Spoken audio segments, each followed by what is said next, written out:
Assalamualaikum warahmatullahi wabarakatuh. Alhamdulillah teman-teman, hari ini kita masih bisa bertemu lagi. Tentunya masih dengan materi public relation.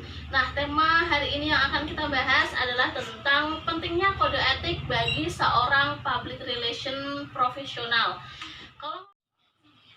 Oke teman-teman, kalau kita bahas tentang kode etik, pastinya juga berkaitan dengan adanya etika gitu. Kita harus tahu dulu pengertian dari etika dan kode etik itu apa. Ini saya jabarkan etika profesi dan kode etik profesi ya, gitu. Jadi etika profesi adalah standar perilaku, nilai, dan prinsip yang diharapkan dan diterapkan dalam suatu profesi. Gitu. Sedangkan kode etik profesi itu diartikan sebagai suatu sistem norma, nilai, dan aturan profesional yang tertulis yang secara tegas menyatakan apa yang benar dan apa yang salah, apa yang baik dan apa yang tidak baik bagi sebuah profesi. Nah, tujuan dari kode etik profesi ini apa sih sebenarnya gitu? Tujuannya ada 3 poin, yaitu yang pertama, menjunjung tinggi martabat dan citra profesi.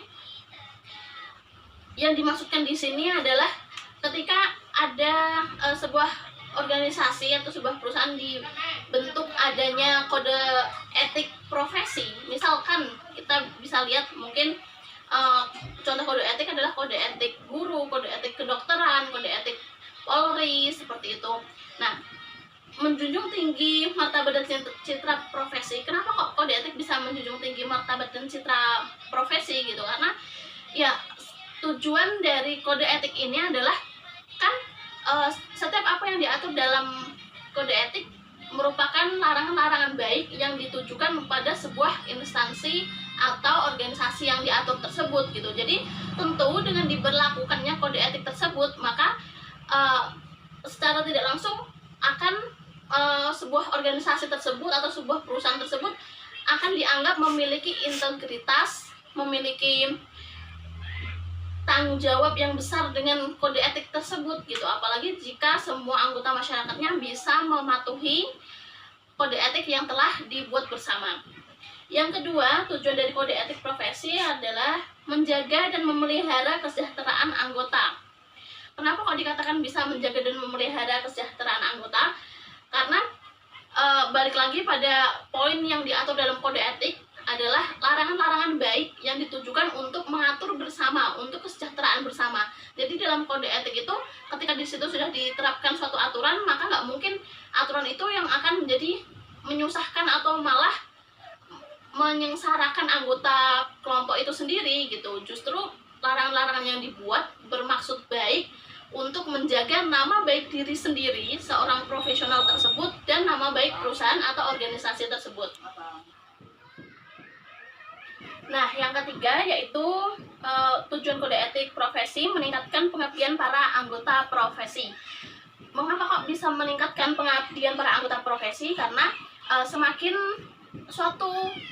seorang profesional, seseorang profesional menjalankan kode etik yang diterapkan di suatu perusahaan atau organisasi yang dia ikuti itu, maka akan timbul rasa tanggung jawab yang semakin besar untuk menaati kode etik tersebut, sehingga akan menjadikan dia semakin, oh iya nih, aku ada tanggung jawab di perusahaan ini, ada tanggung jawab di organisasi ini dengan kode etik seperti ini. Jadi semakin ada tanggung jawab dan semakin tidak akan merusak nama baik perusahaan atau organisasi yang dia ikuti sendiri gitu. Karena imbasnya kalau seorang profesional akan berpikir bahwa imbasnya bukan hanya malu pada perusahaan atau reputasi atau nama baik perusahaan yang mungkin menjadi tercoreng atau jelek, tapi juga nama dia sendiri, seperti itu. Di dalam etika dan kode etik itu diatur bagaimana kita sebagai humas atau sebagai public relation itu hubungan kita bagaimana kita menjaga hubungan kita terhadap klien atau atasan, kemudian terhadap masyarakat, publik, media massa, kemudian terhadap teman sejawat.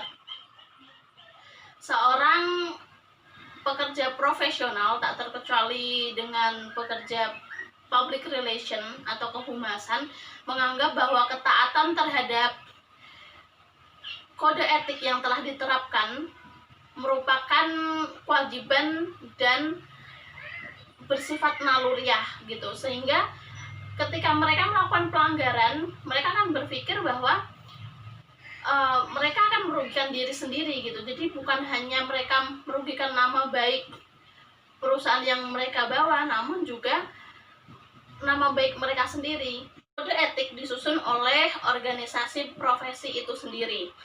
Misalnya kode etik keguruan juga berarti disepakati dari etika-etika yang disepakati oleh guru secara bersama. Kemudian misal kode etik kedokteran itu juga etika-etika kedokteran yang disepakati kemudian dijalankan bersama menjadi sebuah kode etik seperti itu. Begitu juga dengan jurnalistik, public relation, dan profesi lainnya. Seorang PR memang dituntut untuk memiliki kemampuan seperti lancar berkomunikasi, menjalin relasi, kemudian mudah bergaul, terampil, memiliki kreativitas yang tinggi, kemudian juga memiliki skill atas teknologi dan informasi yang tinggi juga. Mungkin dengan kriteria-kriteria itu kita bisa menganggap inilah standar keprofesionalitasan gitu. Tapi untuk kenyataannya profesionalitas seseorang pekerja nggak cuma pada public relation pun dibuktikan dengan adanya ketaatan dia terhadap kode etik yang telah diterapkan. Semakin dia taat pada kode etik yang telah diterapkan atau yang telah ada pada sesuatu organisasi atau perusahaan yang dia wakili, maka akan dianggap semakin profesional lah dia gitu. Semakin taat akan kode etik, maka akan dianggap sebagai profesional di samping dengan adanya skill-skill yang dia miliki.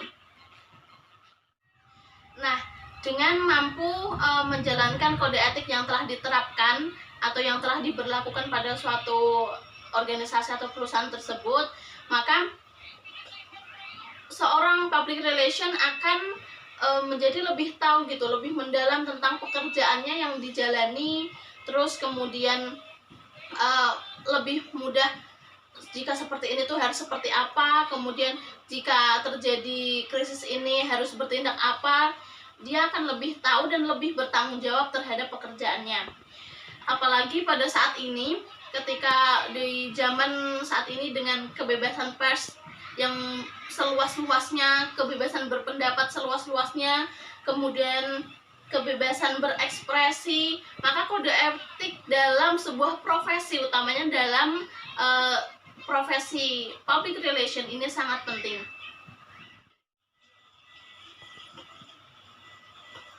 Nah, dengan kata lain, khususnya pada bidang PR, dalam melaksanakan peran dan tanggung jawabnya, profesinya, tidak boleh lepas dari yang namanya kode etik.